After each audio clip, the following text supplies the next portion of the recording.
Hey guys, you clicked on this video thinking the Mongols were all about horses and conquest. Let me stop you right there, because tonight you're going to feel it. Not the glory, the hunger, the frostbite, the smell of your horse's breath when it's also your bed, your heater, and if things go badly, your dinner. You're about to ride 100 miles before lunch, with your boots frozen to your skin and fermented mare's milk sloshing in your gut like a dare from God. You'll eat meat that fights back, curd that breaks teeth, and sleep beside a blade that doesn't care who you are, just whether you're next. There's no romance here, just dust, blood, and movement, because in the Mongol Empire, if you stop you're either dead or dinner. So before you get comfortable, take a moment to like the video and subscribe, but only if you genuinely enjoy this kind of brutal, immersive storytelling. Drop a comment letting me know where and what time you're listening. It's always wild to see who's out there riding with us. Now tighten your sash, pull up your blanket, and get ready to survive a day that would have ended most of us before dawn.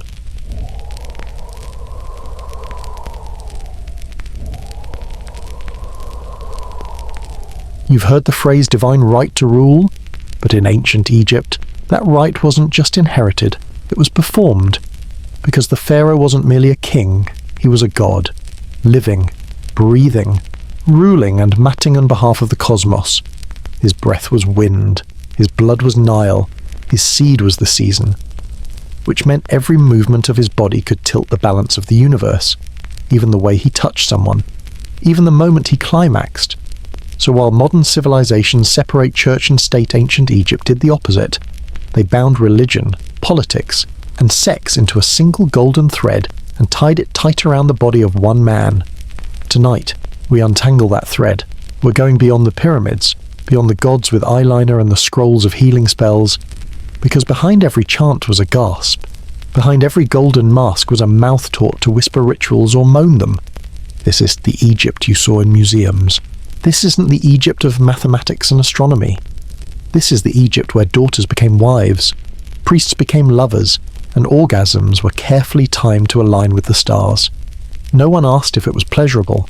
No one asked if it was right. Because when the pharaoh took a woman in the temple, he wasn't being a man.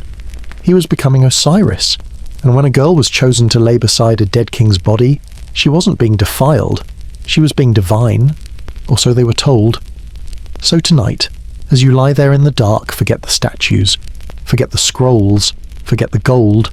We're about to step into a kingdom where the holiest act was the most human one, and where the most human desires were swallowed whole by ritual. Get ready. Because the next time you see a carving on a temple wall, you may wonder, is that a god being honored or a body being used? In ancient Egypt, power did not pass between strangers, it turned inward. It folded onto itself like a snake biting its own tail, and at the very center of that spiral was the royal family, bound not by love or affection, but by ritual, repetition, and blood always the blood. To be born royal was not a privilege, it was a role. You entered the world already assigned, not just to serve the gods, but to become Themor at least, to pretend well enough that others believed. And that pretense required one thing above all purity, not of virtue, but of lineage. In the corridors of the palace, past the perfumed gardens and the cool chambers of polished limestone, daughters grew up beside their fathers, brothers, and cousins, never told to look away. In fact, they were trained to gaze. To be chosen was not shameful, it was expected. The modern mind recoils, but theirs did not. There was no scandal in a daughter becoming her father's bride. There was no outcry when a sister was announced as queen. These were not mistakes. These were traditions carved in stone, repeated in temple rituals, endorsed by priests, and praised by the public. A royal child, born of brother and sister, was seen as more divine than one born of outsiders. The closer the blood, the stronger the god within. The reasoning was theological, not emotional. Pharaohs did not marry for love.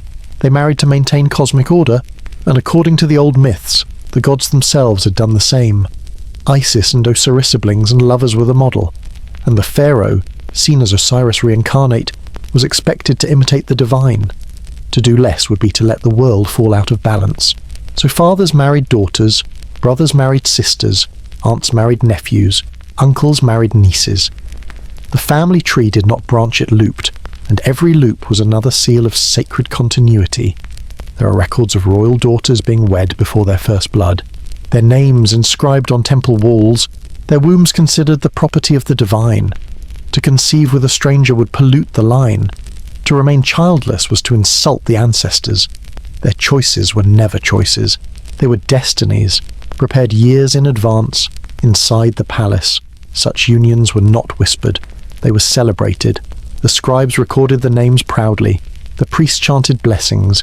The artisans carved the newly joined pair into walls with lotus flowers between them, symbols of life, of fertility, of renewal. But fertility came at a cost, and so did faith. Tutankhamun, the boy king who ruled briefly but left behind one of the most famous tombs in history, was likely the child of a brother-sister pairing. His body told the truth that inscriptions did not. A curved spine, a clubbed foot, a fractured skull. His short life became the price paid for unbroken lineage. He was sacred, he was doomed, and yet no reforms came, no laws were changed. The priest did not suggest alternatives, because the rituals were working not biologically but politically. The people believed. That was enough. To question the structure would be to question the gods, and no one questioned the gods. Within the royal household, the harem was not a place of secrets. It was a structure, physical and symbolic, that held the women of the family, sisters, half-sisters, daughters, cousins. They were groomed not for marriage, but for selection. Their beds prepared with scented linen. Their training included not just music and language, but posture, stillness, obedience. A girl might enter the harem at age 5. By 12, she knew what was expected. By 13, she might be summoned. Her uncle might greet her, or her father, or her older brother, and the servants would bow, and the priest would smile, because in that moment, the divine pattern was being repeated once again. This was not hidden depravity. It was theology enacted through flesh.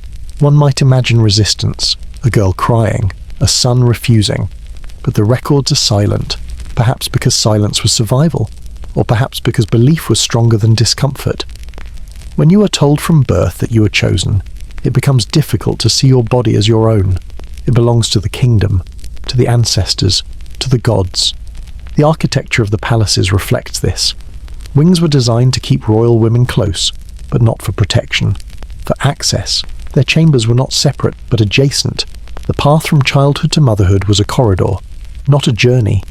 And if a child was born with signs of weakness, the fault was not the union. It was the stars, the gods, a mystery, a test, but never a mistake. From the outside, one might see madness, but from within, there was only order. The pharaoh ruled not just the land, but time itself. Each act of marriage was not just political, it was mythological, a reenactment, a performance, and everyone played their part. Even the people accepted it, perhaps especially the people. To them, the royal family was not fully human. They were elevated. Their lives were strange because they were sacred. The more distant their habits from ordinary life, the more proof that they truly belonged to the gods. But what did it feel like to be a sister and a queen, a daughter and a bride? What kind of silence grew in those chambers, between the white linen sheets and the carved stone walls? No one recorded those voices. The statues do not speak, the walls do not weep, but somewhere beneath the gold, beneath the perfume and the incense, the truth lingers, that the most powerful dynasty in the ancient world was held together not by steel or speeches, but by shared belief in a system that demanded the body first, the soul second, and the heart not at all. That is how the world stayed balanced on the narrow shoulders of a girl, asked not to love, not to choose, only to obey. And the story, like the bloodline, continued, unbroken, until it broke everything else. She was born into silken silence. Long before she had a name, she had a title, not spoken aloud, of course, not written down, but everyone around her knew. They could see it in the tilt of her father's head, in the way the wet nurse bowed, in how the servants adjusted her sandals with trembling fingers. She wasn't just a daughter. She was a future queen, and not just any queen. She would marry her father. That was not a shock, not a scandal, not even a curiosity. It was a plan. In the palaces of ancient Egypt, the most sacred woman in the kingdom was often the one closest by blood. Sisters became wives. Daughters became queens. These unions didn't begin with affection. They began with calculation. The closer the woman was to the pharaoh's lineage, the more divine her womb was believed to be. And so, the circle turned inwards. The family folded upon itself like a scroll sealed too tightly. To be born a girl into the royal house meant being born into a closed loop. This is not imagination. It's not rumour. It's written in stone. We know the names: Amenhotep, Akhenaten, Rameses, Thutmose. Their wives were their sisters. Their daughters became secondary queens, sometimes even their replacements. It was the expected pattern, not an exception, a rule. One daughter of Akhenaten may have married her own father at the age of 10.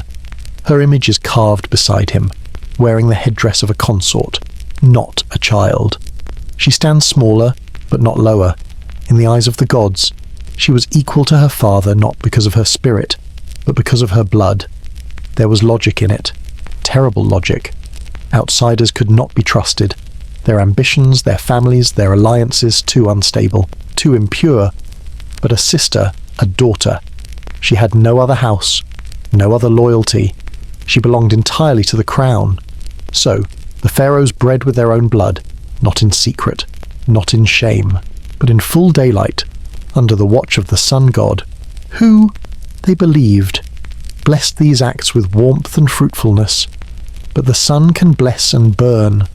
The cost came slowly, like a crack beneath the paint, invisible until too late. It showed in the children, the royal children. Tutankhamun was one of them, son of Akhenaten, possibly born to his own sister. He was a king, and he was broken. He walked with a cane, perhaps two. His spine curved like a question, his foot twisted, his teeth crowded together in a mouth too narrow. He died before his voice had fully settled, and when they unwrapped him thousands of years later, they found not a god, but a boy fragile, splintered and alone. His image had been painted in gold, but beneath it disease, a body folded wrong from the start, not by accident, but by design, or at least by a belief system too powerful to change, and still it continued. The next pharaoh married his half-sister, and the next, and the next, each one stepping into a role already written, each woman trained from birth to smile at the father who would one day crown her and bed her. It was not evil in their eyes. It was tradition. It was cosmology. It was how the sun rose, how the Nile flowed, how the crops grew. To break the cycle was unthinkable, and so the cycle ruled them all.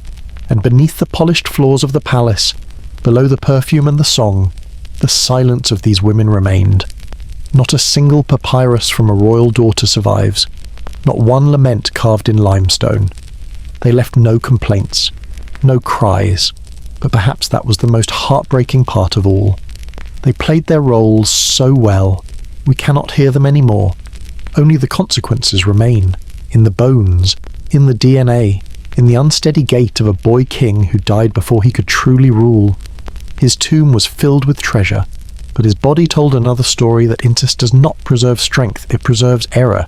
It echoes flaws. It locks the body into a slow descent toward collapse, and no amount of gold can protect against that. Yet no one stopped it, because everyone believed in the story. That to marry your sister was to repeat the myth of Isis and Osiris. That to wed your daughter was to secure the favour of the gods.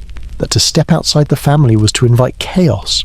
And so, the loop tightened, over generations. It became so small it snapped.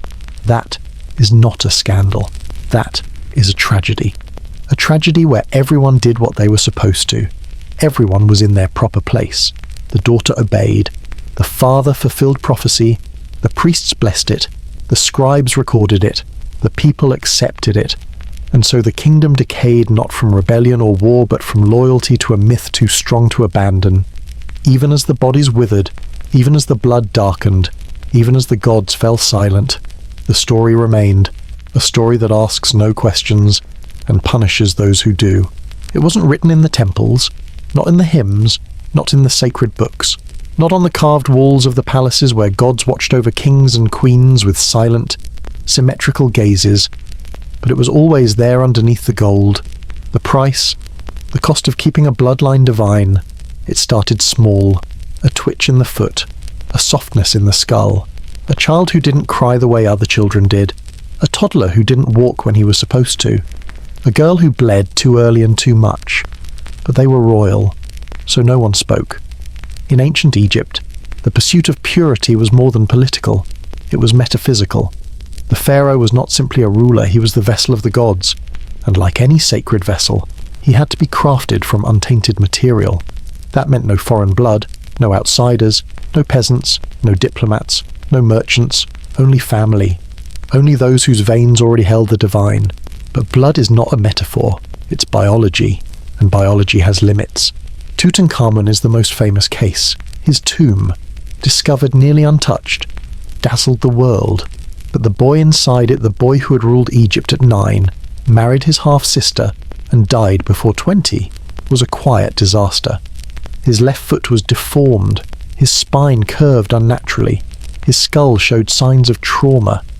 His DNA revealed something else. He was the product of incest, likely the child of a brother and sister, maybe even the child of Akhenaten and one of his own daughters.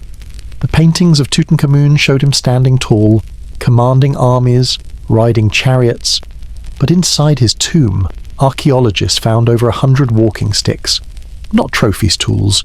The boy king could not walk without them, and he was not alone. Many mummies of the royal line show similar patterns, a clustering of rare disorders, a vulnerability to illness, evidence of malaria, tuberculosis, genetic scoliosis, and more. The more pure the blood became, the more fragile the body. But no one stopped, because the illusion held, because the tombs were grand and the ceremonies flawless, because the priests said the gods were pleased, because a broken child in a golden mask was still a god to the people. They embalmed them as they would embalm Ra himself, with oils and resins, with prayers and amulets. Even when the bodies were clearly twisted, clearly unwell, the process remained the same: preserve the divine. You can find some of them now in museums, wrapped tight, hands crossed, faces frozen in serenity. But look closely at the x-rays, the scans, the forensics. Those bodies tell a different story, of suffering, of deformity, of systems so invested in their own perfection that they forgot the people inside. There's a term in genetics, inbreeding depression. It refers to the accumulation of harmful traits in a closed gene pool. Ancient Egypt didn't know the term, but they lived its consequences. Still, they embalmed. Still, they entombed. Still, they prayed. Because purity was the one thing they couldn't afford to question.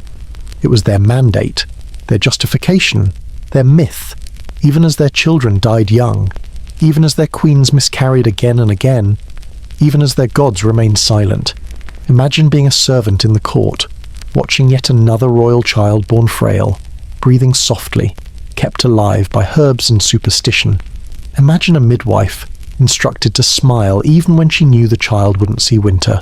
Imagine a mother-sister, cousin, Nisa, rocking the baby, whispering blessings, pretending she couldn't feel the ribs through the skin. Now imagine her again, a few years later, walking beside a tiny white coffin, still bowed in reverence. Because this was not a failure. This was sacred. This was the cost of keeping the line clean. The nobles knew, or at least they suspected.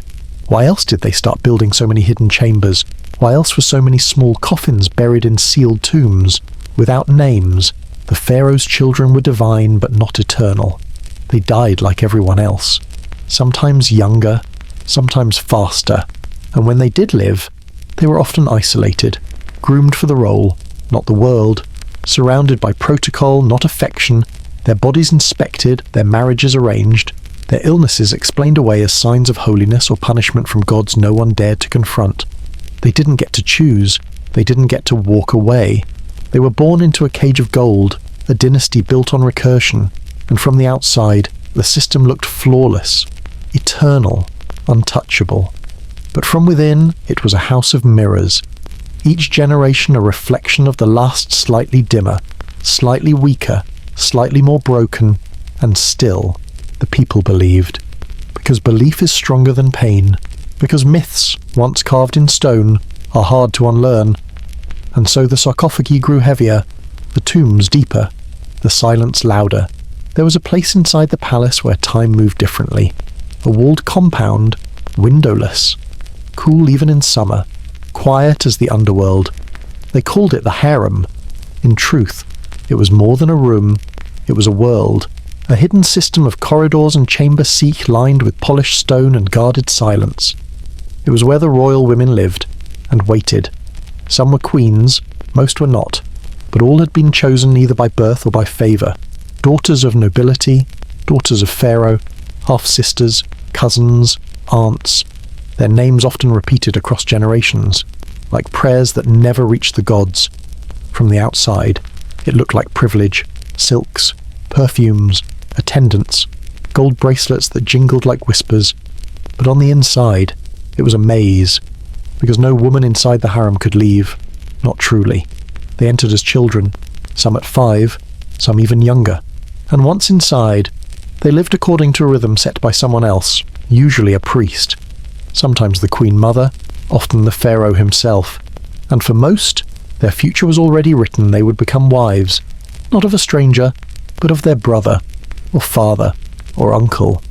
It was an arrangement, not a romance, and it came with status. A royal wife held influence. She could rise within the hierarchy of the harem. She could be dressed in finer linen, given her own attendants, named in prayers, but she would never be loved, because Pharaoh's love, if he ever offered it, rarely went to his wives. It went elsewhere, to someone softer, someone newer, someone further from the family line, someone less sacred, and therefore more human. A servant, perhaps, a concubine with foreign features, a singing girl with almond-shaped eyes, a kitchen slave with clever hands. Women like this, nameless in the records, carried something royal wives could never give: freedom. Not political freedom, but emotional freedom. The freedom of spontaneity, of unpredictability, of touch that didn't come with lineage attached. A queen was a symbol, a role, a mirror for divine order. She was required to be still, beautiful, obedient, and above all related. But a concubine, she could laugh, she could cry, she could rebel, even if only in gesture. Pharaohs were men. They ruled by myth, but they desired like anyone else. And sometimes that desire veered far from the prescribed path of family loyalty. So while the daughter queen waited in gold-threaded silence, her half-brother, now husband, might disappear for days, returned smelling of sandalwood and wine, eyes glassy, hands trembling with a softness the queen never received. And no one said a word, not the priests, not the guards, not the queen herself, because everyone knew their role, and the roles could not be broken. Wives provided legitimacy, lovers provided escape. Even within the harem, there were layers, a hierarchy carved from blood and favour. At the top, the great royal wife, often the sister of the king. Below her, secondary wives, half-sisters, cousins. Below them, lesser women kept for their beauty, talent, or obedience. The lowest foreign women brought in through diplomacy, sometimes as hostages, sometimes as gifts. And at the very bottom, the servants, the girls who cleaned the oil lamps, folded the linens, brushed hair that was not their own. But even among the lowest, there were favourites, a touch, a glance, a private joke whispered behind a pillar. And in those brief moments, those stolen intimacies, the pharaoh might have felt something resembling tenderness. But tenderness was dangerous, especially in a system built on symmetry and silence. Sometimes, a concubine would rise, pregnant, perhaps, or simply adored. Her belly swelling as the queen's remained flat, her laughter echoing as the queen's throat grew sore from stillness. And if she bore, some things could shift. The royal line, so obsessed with blood purity, could tolerate exceptions when the child thrived. A healthy boy, even from a servant, could be raised as a prince, hidden at first, then trained, then claimed, and the queen, she would bow, as tradition demanded, even if the child was her nephew, even if the mother had once bathed her feet. This happened more than once. The great royal wife remained the face of the dynasty. But the real love the boy pharaoh might cry for when ill, or run to when scared, came from elsewhere. From arms unadorned with bangles, from eyes not trained to lower themselves. And still, no one said a word, because love was not part of the royal equation, only function, only order. The wives knew, the concubines knew, even the children knew. Affection was a shadow present, but unspoken. You might see it in a glance across the room, or in the way one servant's death was met with a week of silence, or in a hastily carved amulet buried with a prince, shaped not in the image of Ra or Horus, but in the likeness of a human woman with curved hips and outstretched arms. The harem held all of it: loyalty, obsession, resentment, regret, and above all quiet. Not just silence, but deliberate quiet, a kind of emotional discipline. You learned not to ask questions, not to expect answers, not to fall too deeply into memory, because in the royal house, everyone was replaceable, even sisters, even daughters, even queens.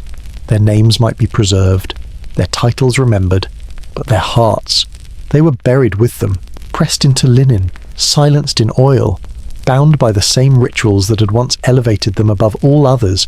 And somewhere, in the shadow of the main hall, a girl barely old enough to bleed would be practicing how to bow, how to listen, how to hide, because one day soon she too would be chosen, not for love, but for lineage, and everyone would nod because everyone knew, and no one would say a word.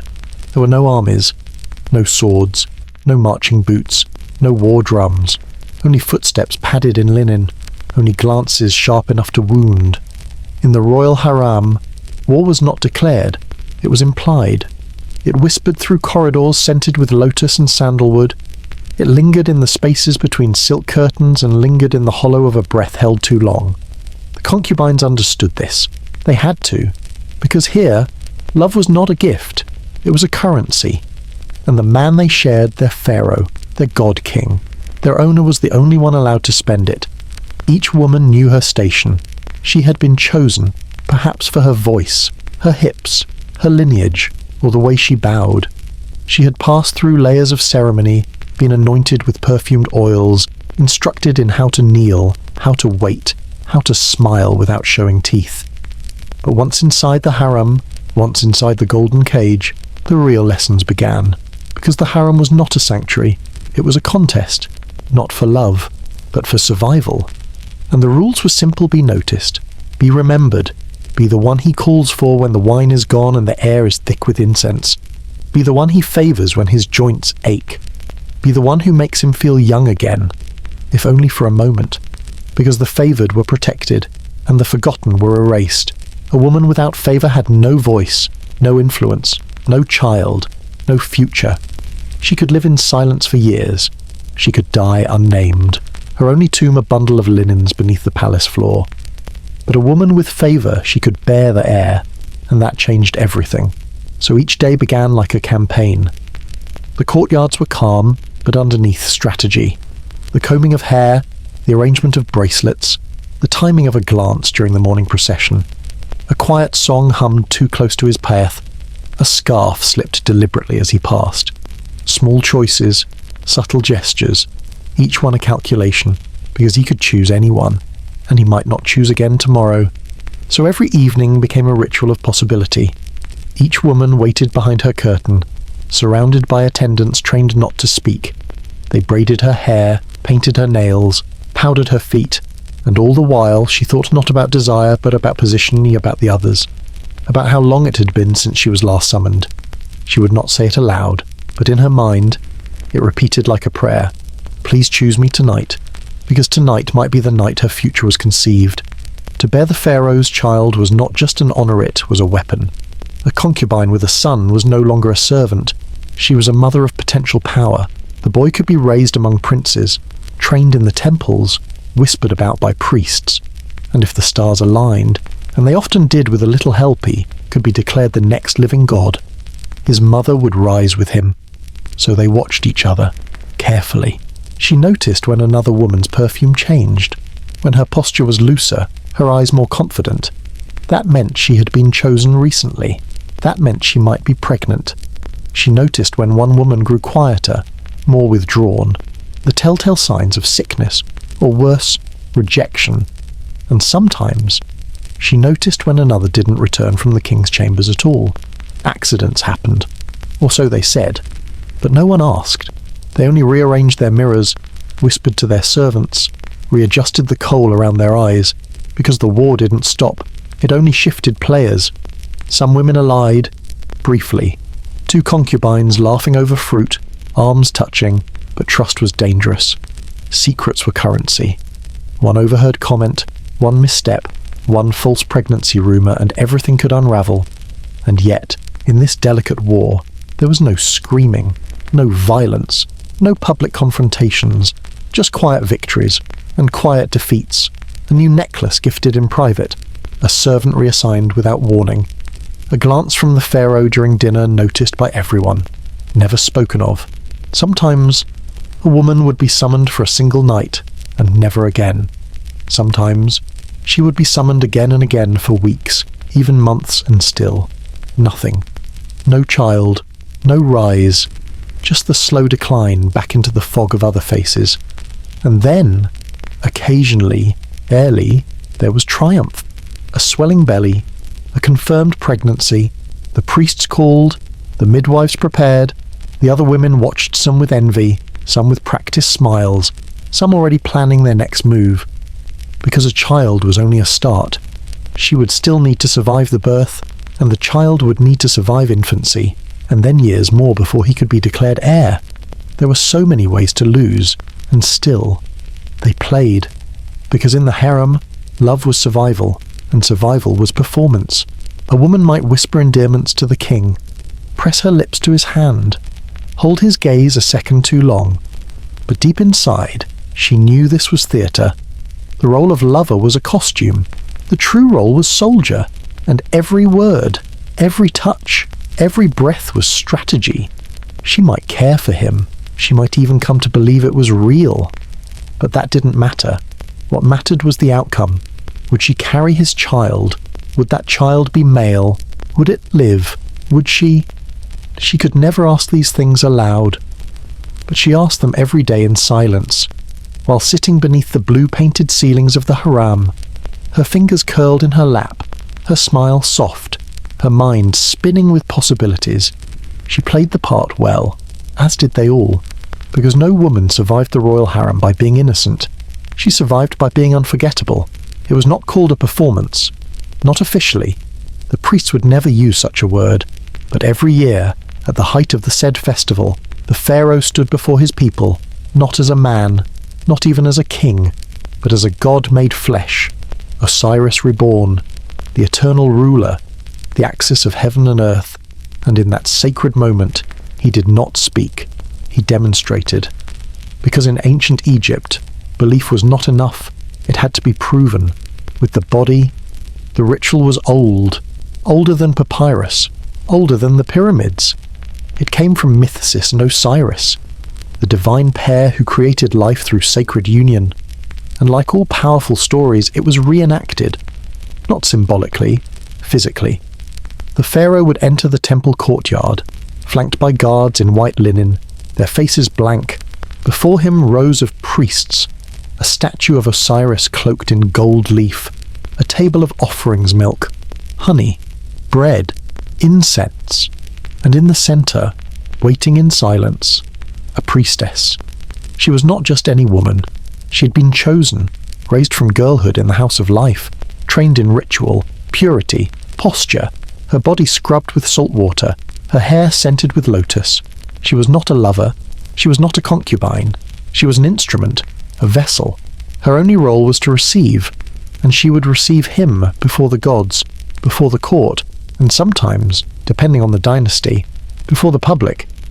This was the divine union, the Henu ceremony, the moment the pharaoh proved he was still capable, not just of desire, but of creation. Because if he could not perform, the kingdom would fall. That was the belief, and belief ruled everything. The priestess lay back upon a bed of reeds, wrapped in sheer linen, her arms at her sides. She did not close her eyes. That was forbidden. She had to witness. She had to hold his gaze. For in that moment, she was Isis, and he was Osiris, returning from death to bring life once more. No one cheered, no one laughed, even the air stood still. The onlookers bowed their heads, not out of modesty but reverence. This was not sex. This was creation. This was ritual, a contract written in skin and breath. And yet, the discomfort lingered, not spoken, just felt. Because the pharaoh was not young, often swollen with wine, heavy with age, and the priestess, she was usually no older than 16. Her face painted, her silence practiced. She had been raised to understand this was not hers to resist. What passed between them was not pleasure. It was proof of fertility, of strength, of divine favour. And if the act succeeded, if the pharaoh finished, if the priestess conceived, it was seen as an omen. The crops would flourish, the Nile would rise, the enemies of Egypt would tremble, and if not, there were other ceremonies, other girls, other nights, but no one asked. No one recorded failure. Only the myth was carved into stone. What mattered was not truth. What mattered was continuity. So even if the pharaoh needed assistance, a potion, an amulet, whispered encouragement from a servant behind a curtain, none of that was remembered. Only that the ritual was performed. Only that the gods had been satisfied. In some reigns, the act was hidden behind veils. In others, it was conducted in the open. Crowds of nobles watching from shaded terraces. Foreign dignitaries pretending not to stare. And somewhere, the queen, his sister, his wife sat in rigid stillness, knowing her role was not to interfere, because this was not her realm. This was priestly business. The priestess might bleed afterward. She might be sent to a chamber for rest, or disappear entirely. No one followed up. Her name might be recorded in a scroll, filed beneath the archives of the House of Life, but most of the time, she vanished. Because her purpose was fulfilled. She had played Isis, and the pharaoh he had reminded the world he was not merely man, but machine of eternity. This was the purpose of his body, not intimacy, not pleasure, but performance, because performance stabilized the cosmos. And when he walked out of that courtyard a naked, sweating, his face unreadable, the crowd erupted in chants, not for him, but for Egypt, for the land, for the cycle.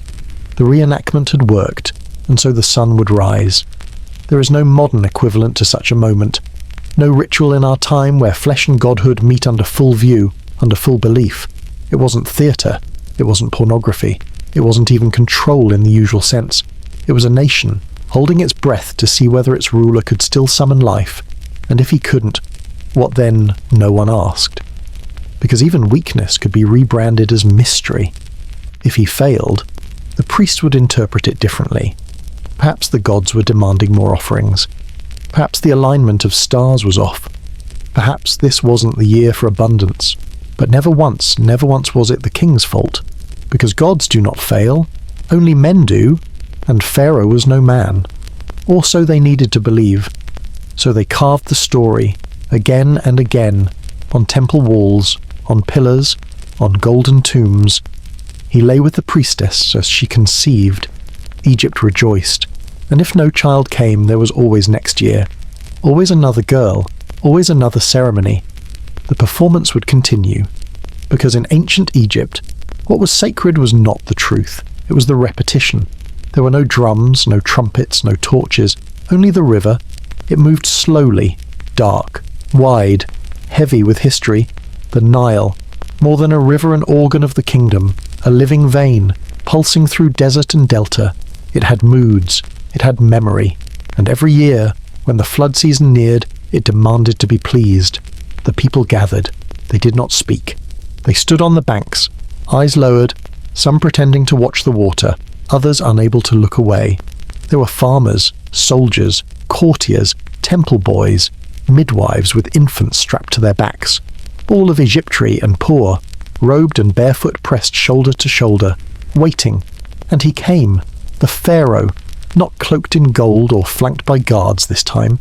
No parade, no canopy, just him, a man alone, but not a man, a god. That's what they said. That's what the priests insisted. And a god had duties, one of them to awaken the river, The ritual was called Hapur, though most never said its name aloud. It was as old as the first myths, older than the pyramids, older even than the pharaoh's throne. It reenacted the moment the god Atum, the first being, created the world not through war or command, but through solitary release. He stood upon the primeval mound, aroused by his own existence, and spilled life into the abyss. And so, once a year, the pharaoh followed suit. He stood at the edge of the Nile, feet bare on the cool stone. The wind stilled, the crowd stilled, and he began. His hands moved with ceremonial slowness. This was not indulgence. This was offering. His body had ceased being personal long ago. It now belonged to Egypt, and Egypt required this.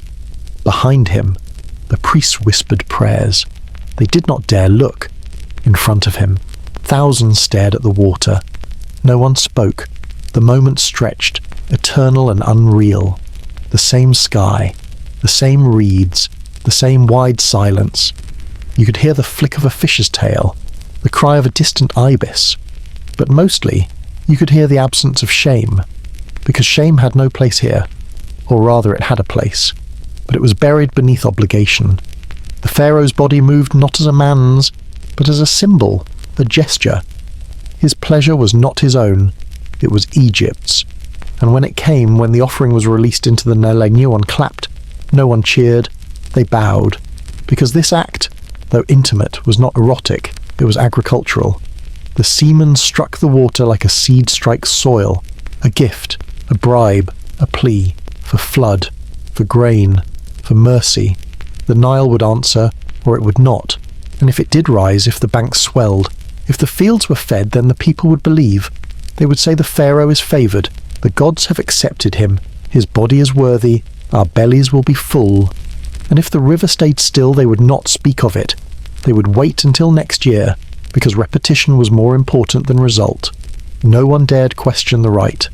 Not the women who carried jars of river water home that day. Not the old men who muttered invocations beneath their breath. Not the children who asked nothing but remembered everything. It was part of the contract. The pharaoh gave his seed to the Nile, and the Nile gave its blood to the land. And what of the man? What did he feel? No records tell us. No inscriptions capture his face.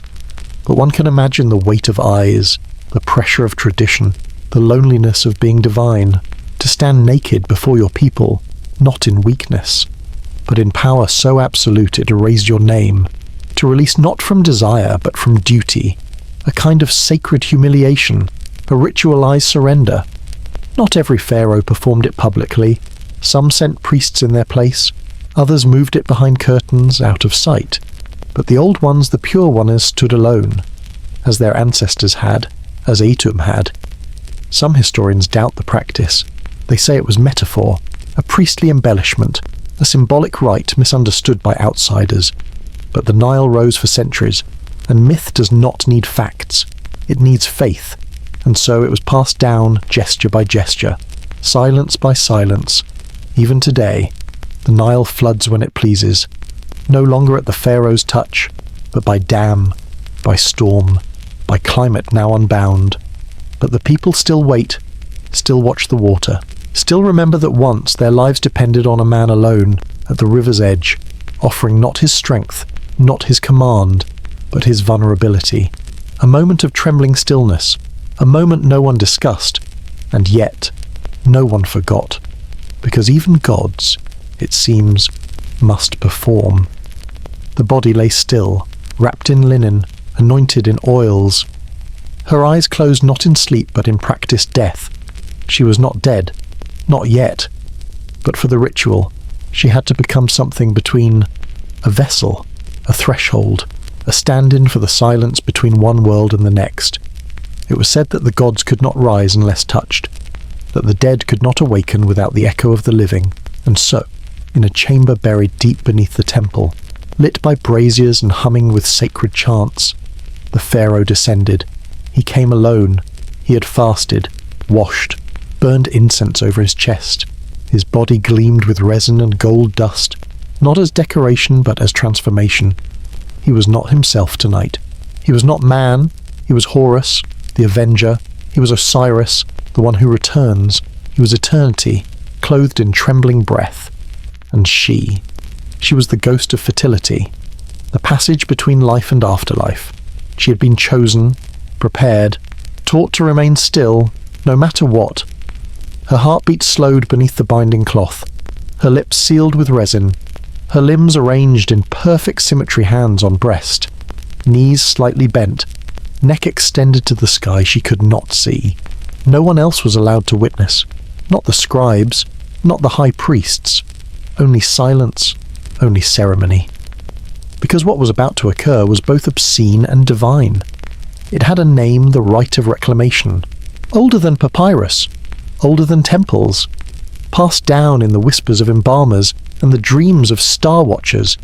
It claimed that death was not final, that the spark of life could be reignited not by mourning, but by union. A carnal invocation, a mimicry of the moment Isis, goddess of magic, restored her lover Osiris by joining with his lifeless body-breathing life into a corpse, not with words, but with touch, with hips, with pain. And so the pharaoh lay beside the still-wrapped girl. She did not flinch.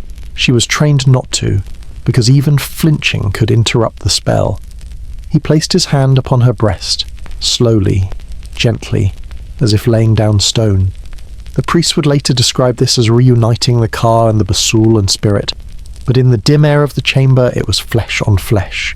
His breath slowed, the chants grew softer, then stopped, and in that moment, neither quite awake nor asleep, neither fully man nor myth, he entered her, not with hunger, but with hesitation, because this was not an act of desire, it was a requirement, a duty. He moved with ritual slowness, each motion mapped in ancient texts, no longer read aloud. The body beneath him still, silent, obedient, offered no resistance. That was the point. She could not speak. She could not move. She was the dead, and he was the bridge. When it ended, he remained still for a long time. The sweat cooled on his back. The braziers hissed. A priest knocked once softly, from behind the wall, signalling that the time had passed. He rose. She did not. She would be carried out later, still wrapped, bathed in oils, given water. Sometimes she would speak again. Sometimes she would cry. But most often she would return to her silent routine, her name never recorded. She had served her purpose. The pharaoh had awakened the dead, and therefore the land would flourish. That was the logic. That was the myth. What it was in truth, no one asked. It's easy, from the distance of centuries, to recoil, to call it horror, to name it abuse, or violation, or superstition. And maybe it was all of that, but to them it was holy. The girl was not offered choice, but she was offered honor. Her family, if she had one, might be granted bread, land, protection.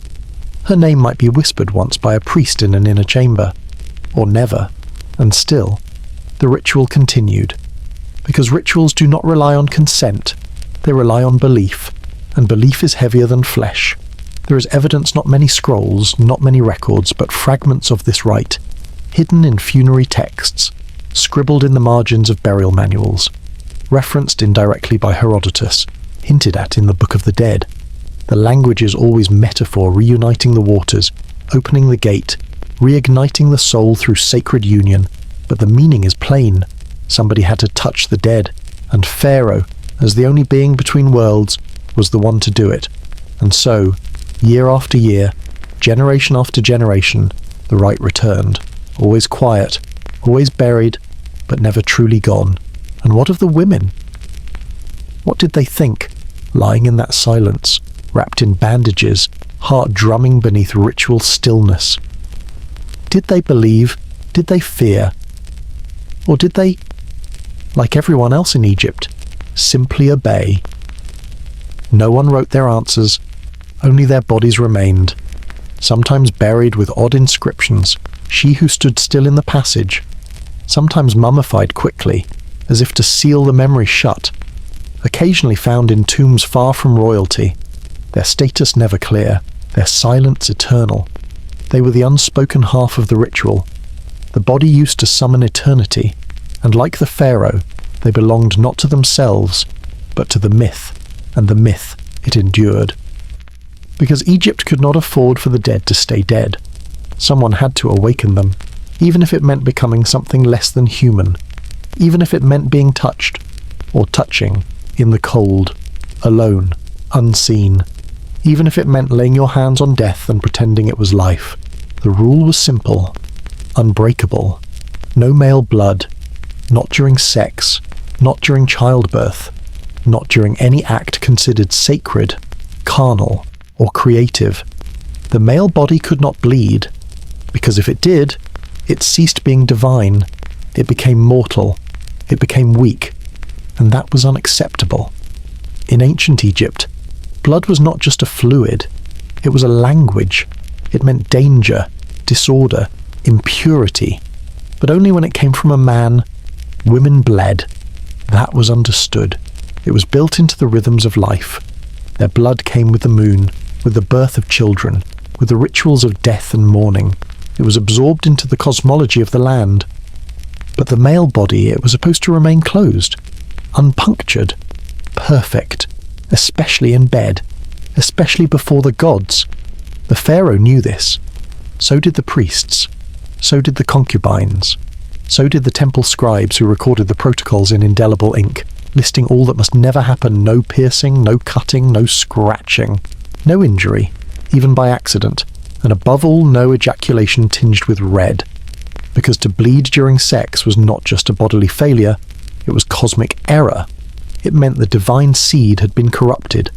That, instead of giving life, the act had taken something away. That the mangoed king or not was damaged, open, mortal, and nothing terrified Egypt more than a god who could be wounded. So precautions were endless. Women's nails were filed dull, jewellery removed, even their hair was oiled flat, so no sharp edges might interfere. Servants massaged the pharaoh's thighs before a ritual union, not for pleasure, but to check for swelling, bruising, hidden cuts. The beds were inspected. The linens were white, always white. Any stain that wasn't gold or perfume was a problem, and if a red mark appeared, the room was emptied, the act cancelled, the woman disappeared. No questions, no mourning, because male blood meant failure. It meant weakness had entered the myth, and weakness had no place in the pantheon. The laws reflected this obsession. A concubine who caused injury even unintentionally was punished, flogged, removed, sometimes sterilized, to ensure her dangerous body could never mix with the divine line again. If a male servant was found bruised after a night of temple duty, he was questioned, not for protection but to determine if he had betrayed his body's image. Even artists had to obey the rule. In all the carved reliefs, the pharaoh is erect, victorious, untouched. His body is smooth, unmarred.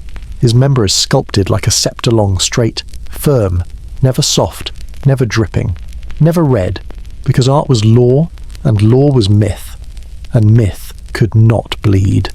Even during circumcision, a rite performed on boys at puberty, there were protocols. It was done in private, with spells of protection, and the blood was buried immediately. No one kept it. No one used it in ritual, because it was too dangerous, too male, too mortal. There were irony, of course, because the human body does not obey law. It bruises, it cuts, it falters. But the pharaoh's body, like every man of high status, was no longer just human. It was political, symbolic. Its fluids were monitored like state secrets. Servants watched over his bathwater. Physicians whispered over his excrement. Lovers were trained to look away during the moment of climax, in case his body revealed too much, tensed the wrong way, spasmed with fear, broke the illusion. Because even pleasure had to look powerful. Even softness had to feel controlled. And if something went wrong, if blood appeared, there were explanations. The priesthood would blame the stars. The astrologers would cite bad alignments. The physicians would mix crushed jade and honey, insisting it was healing. But everyone knew the truth.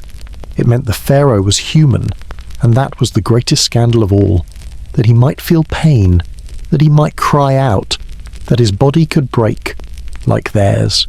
So they hid it, wrapped the linens, changed the attendants, erased the record. Even the women involved learned to forget. They were taught, from the beginning, that if the male body ever failed, if it ever faltered, it was their fault, their clumsiness, their impurity, their hair, their scent, their presence, never his weakness. Because men could not be weak, especially not in bed, especially not while bearing the weight of eternity. And so, a civilization perfected the art of denial. No blood, no breakage, no noise, just image. And image was everything. You can still see it, in the tombs, in the scrolls, in the statues buried beneath sand. The pharaohs look like gods not because they were, but because no one dared depict them otherwise. They are uncut marble, standing stiff in erotic freeze frame, always aroused, never spent, always giving life, never losing it. It was a civilization obsessed with fertility and terrified of fragility, a place where even the most private parts of the male body were politicized, stylized, controlled, where even the act of love came with an anatomy of fear, because Egypt didn't just demand strong men, it demanded unbreakable gods. And if you happened to be a man, just a man with a body that bled, you learned quickly not to show it, not to speak of it, and certainly not to bring it into the bedroom. She did not move. She was not allowed to. That was the first rule. Stillness was sacred. Stillness meant obedience. Stillness meant the ritual could begin. She had been chosen the day before, her name never spoken, her file never sealed in ink. One of dozens temple attendants, priestesses in training, slaves inherited from old noble lines, girls selected for their symmetry, for their silence, for their ability to vanish from memory. She was taken before dawn, bathed in cold milk, oiled with cassia and myrrh, hair combed until it shone like black lacquer. Her body was wrapped loosely in linen, then unwrapped in front of the statue, in front of the priests, in front of no one and everyone. Because this was not a moment of passion, it was a moment of power. The statue waited colossal, unmoving, made of stone or gold or wood wrapped in charm, its face serene, its eyes inlaid with lapis, its loins often exaggerated, polished with scented wax. This was not decoration. It was preparation. Because the god must be pleased. That's what they believed, and the god had no voice. So the priest provided a body, not for use, for gaze. She was not touched. That would break the spell. She only had to stand, still, perfect, present. She became a stimulus that was the word used in temple records. Not woman, not girl, not name. Just a visual trigger, a reminder to the divine. The god statue was carried out on festival days, veiled in cloth, shrouded in prayer, but in private rituals, it stood naked just as she did. The ritual required symmetry, flesh before stone, warmth before cold, arousal born not from desire, but from staging. Some statues were believed to contain divine essence. Others were considered mere vessels until properly awakened, and awakening required her. She was not supposed to think, but she did. She felt the eyes of the priests on her not in lust, but in calculation, measuring posture, noting breath, timing her silence. If she flinched, the ritual failed. If she wept, it would be read as impurity. If she fainted, too often a possibility, she would be replaced, forgotten. But if she stood still, if she offered the perfect blank canvas, then the statue would be stirred. Then the god might enter. The priest would begin to chant. They circled the idol slowly, swinging censers, reciting verses written centuries earlier. The smoke curled between her feet, her toes stung with cold. Her arms trembled, not with fear, but with the weight of performance. She had been taught what this was. She had not been asked. There was no consent form. There was no refusal, because slaves did not refuse, especially not in temples, especially not when their silence was part of the holy theatre. The statue stood before her, eternal and blind. But in the minds of the priests, it was watching. And so she became nothing more than what they needed her to be, a symbol, a mirror, a provocation. There are texts, still preserved, that describe this act, though never in plain language. They call it the reanimation, the gaze of the divine, the warming of the image. Some historians believe it was metaphor, others know better. There are too many references to the positioning of bodies, to the rules of stillness, to the placement of statues in relation to bare feminine form, too many instructions for silence, too many punishments for trembling, She was not asked to speak during the ritual. In fact, it was forbidden. Her voice might disrupt the divine transmission, because the god had to awaken. And if the god did awaken, if the statue grew warm, if the incense swirled the right way, if the omens were read favourably, then the woman was praised, not to her face, not in words, but with food, with linen, with a moment of reprieve before the next ritual. If the ritual failed, there were no words then either, only reassignment or removal, because failure brought shame not just to her, but to the priests, to the temple, to the god, and the god must never be embarrassed. So she stood, motionless. While the statue stared back through eyes of stone, she wondered, sometimes, if the statue could see her, not the priests, not the ritual, but her, the girl who had a name once, the girl who used to hum when she swept the corridors, the girl who liked warm honey in her barley drink. But the statue never blinked, and no one ever told her what the god felt, only what the god required. She was taught that standing there, exposed and still, was a form of offering, that her body was the bridge between cold stone and divine fire, that her presence made eternity possible. But it didn't feel like power, it felt like absence, not pain, not abuse, just disappearance. You were not supposed to be there. You were supposed to become something else, something useful, something holy. And so she stood, and the god stirred, or didn't, and the priests bowed, and she was led away, and another girl was chosen, and the statue remained. Because that's how systems survive, not through cruelty, but through repetition, not through screaming, but through agreement unspoken, not through force, but through stillness. Because when everyone agrees to pretend, when every gaze stays locked forward, every rule followed, every silence held, then no one has to ask what's really happening, and no one has to say this is not worship, this is theatre. But even if they did, she would not answer, because her role was stillness and silence and surrender disguised as ritual. No one speaks of it, not in the temples, not in the fields, not even in the scribes' records carved in stone for eternity. But the rumours remain, scattered between myth and ritual, a footnote in a funerary text, a torn papyrus, catalogued, mistranslated, then sealed away. The kind of thing only whispered, the kind of thing that reminds us civilizations are not made of reason. They are made of fear, of hunger, of belief so deep it swallows the body. It begins with a god, not a human-shaped one, a beast, Apis the sacred bull, Sobek the crocodile of virility, Bastet the cat who devours as she protects, Toweret the pregnant hippopotamus, looming in stone and dream. Ancient Egypt was not ashamed of animals. It revered them, fed them, worshipped them. Sometimes it married them, because the gods did not always come with smooth skin and human eyes. Sometimes they came with hooves, with fur, with breath that steamed in the desert dark, and when those gods needed to be honoured, it wasn't always with incense or chant. Sometimes it was with flesh.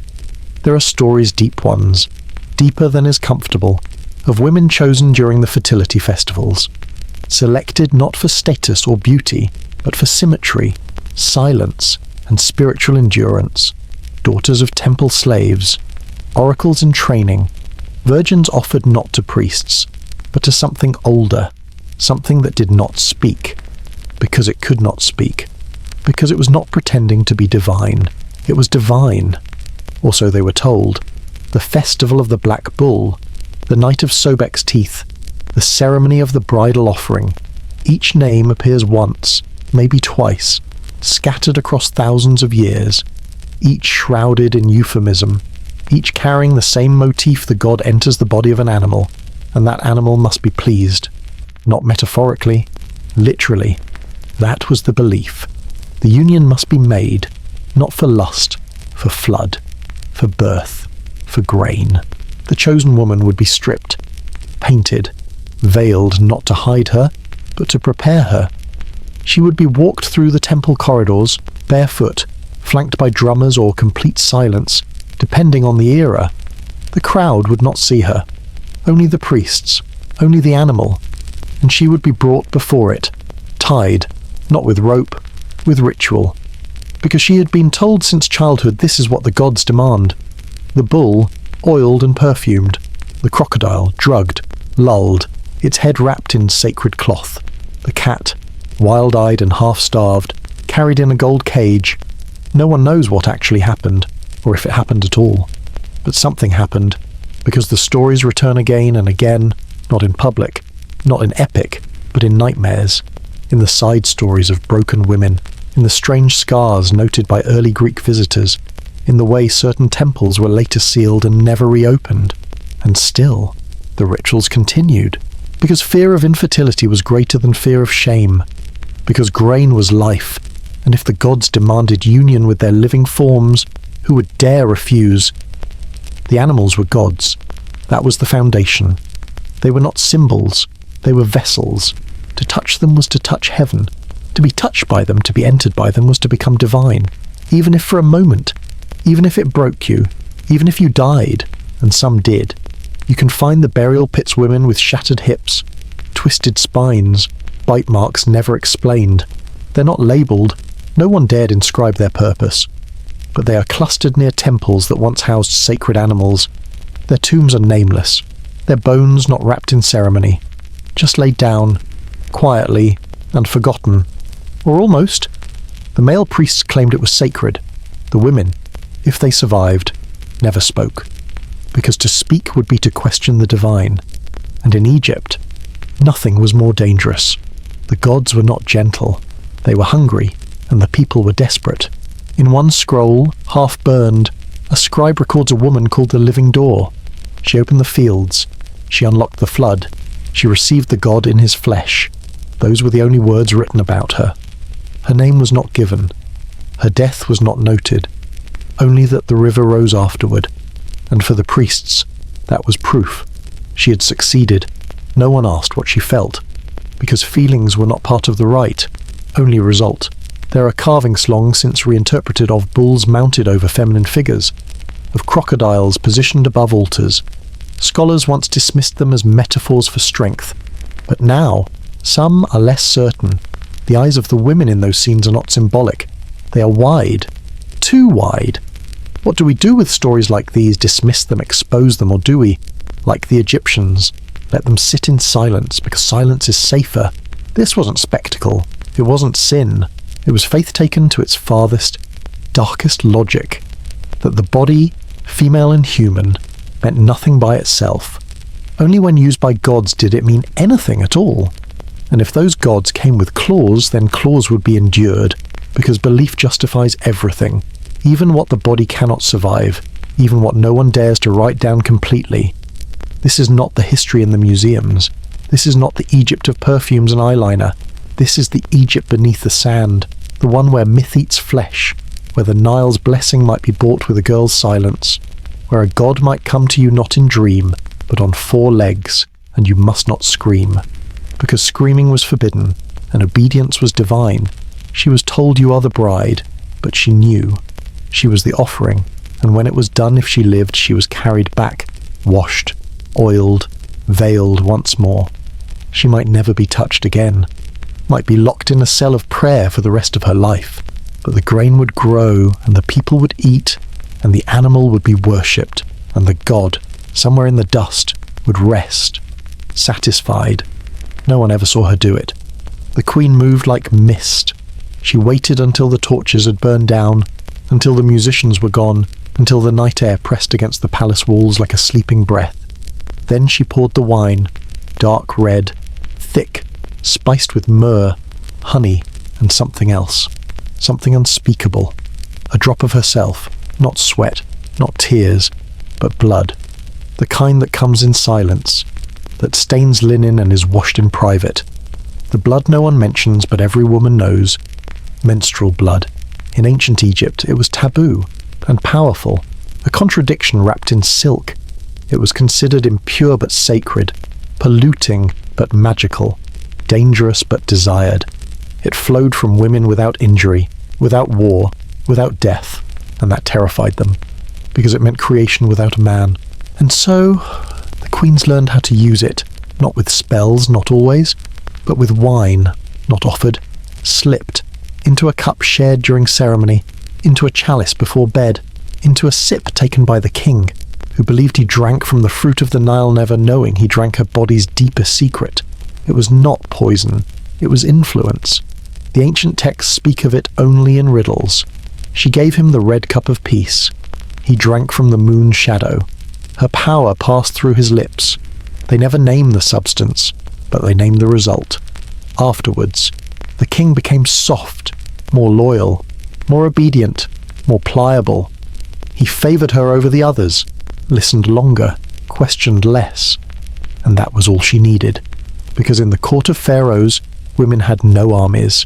They had no thrones, only chambers, only rituals, only blood. It wasn't just the queens. Concubines, too, learned the recipe. Some say it was passed from nursemaids to temple girls, from older women to younger ones, not written, but whispered. Use the first flow, never the last. Mix it warm. Serve it sweet.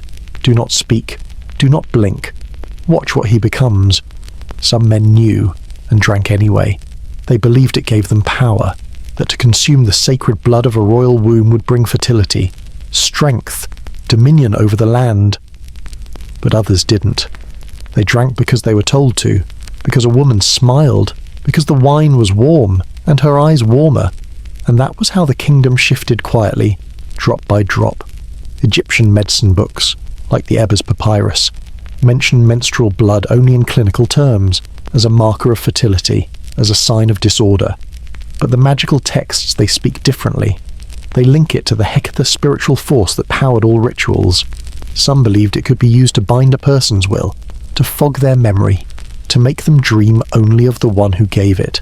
And so, women gave it, not out of malice, out of necessity. Because what else did they have? The king had soldiers. She had timing. He had gold. She had silence. He had law. She had the one thing he could never make on his own. Blood that came without violence and could still bring a man to his knees. Of course. It was dangerous. If discovered, the punishment was death. Not because it was wrong, but because it worked. The priesthood feared it. They tried to ban it, declaring menstruating women unclean, barring them from temples, forbidding them from touching sacred scrolls. But that only made it more powerful. What is forbidden becomes sacred, and what is sacred becomes a weapon. Some queens used it only once. Others used it for years, until their power was so firm they no longer needed the cup. Some ruled empires from behind veils and red-stained cloth, and still, no one spoke their names. Not the scribes, not the statues. History pretended they were wives, but they were architects, building influence from what others called shame. And it didn't end with kings. The same rituals were used on rivals, on generals, on priests, on visiting dignitaries who left the palace enchanted, unsure why they couldn't forget the queen's voice, or the way the wine lingered on their lips. Some blamed the gods, others blamed desire, but the truth was more ancient than both. It was a woman's blood, and her refusal to be powerless. Even today, the myths remain. Some still whisper that Cleopatra used such potions, not just for pleasure, but for persuasion, that her lovers, including Romans, were bound not by sex but by something deeper, something mixed into the wine. No proof, of course, only fragments. But in Egypt, fragments are everything. A sherd of pottery, a scroll half burned, a story half believed. That's how power survives, not in headlines, in rumours. And if you walk the old palaces and listen closely, you can almost hear it. The clink of a cup, the breath before a sip, the smile that says nothing and means everything. Because in the end, power doesn't shout. It moves quietly, through corridors, through chambers, through bodies, through blood. She never aged. At least, that's what the servant said. They had dressed her since girlhood, seen her under the veil, the robe, the gold dust, but her skin never sagged, never spotted. Her hair never dulled. Her lips stayed crimson. She was perfect, eternally, suspiciously. But perfection, in Egypt, was not a blessing. It was a requirement. The queen had no permission to grow old, because her body was not hers. It belonged to the dynasty, to the myths, to the Nile. She was the mother of the nation, the vessel of regeneration, the eternal womb. She had to remain desirable, because if she did not, she would be replaced by someone younger, someone smoother, someone the gods might favor more. So she did what the gods themselves demanded. She bathed in blood, not metaphorically, not spiritually, but physically. It began as ritual harmless, symbolic, like so many things. A bowl of red wine infused with herbs, brushed onto her limbs by temple women while chants were sung. A renewal rite, a gesture. But over time, gesture became demand, because the queen could not age, not even one day. She was watched too closely, not just by her husband, by his priests, by the court, by the god statues whose eyes never closed. So the wine was no longer enough. The blood had to be real, and it had to be young, because youth was currency, and her treasury was depleting. The girls were chosen from the temple nursery's orphans, daughters of debtors, abandoned offerings. They were clean, unscarred, full of what the scribes called a klyphos, not yet bled themselves, untouched by moon or man. They were never told why they were summoned, just that it was an honor, that the queen needed them. They were brought in silence, veiled in lotus silk, given a final meal sweetened with figs, and then they were led to the pool. It was not large, not grand. It sat beneath the queen's private chambers, carved from alabaster, filled by hand. The walls were painted with scenes of rebirth, the lotus blooming, the sun rising, the goddess Hathor emerging with breasts bared, smiling. No one smiled in that room. The priestesses moved with precision. The blades were sharp, the prayers were soft, and the blood came quick. Enough to tint the water, enough to cover the queen, neck to toe. She would step in slowly, like stepping into milk. She never flinched, because this was not cruelty, it was currency. Her skin drank the heat, her body absorbed the force. She felt her cells tighten, her face glow.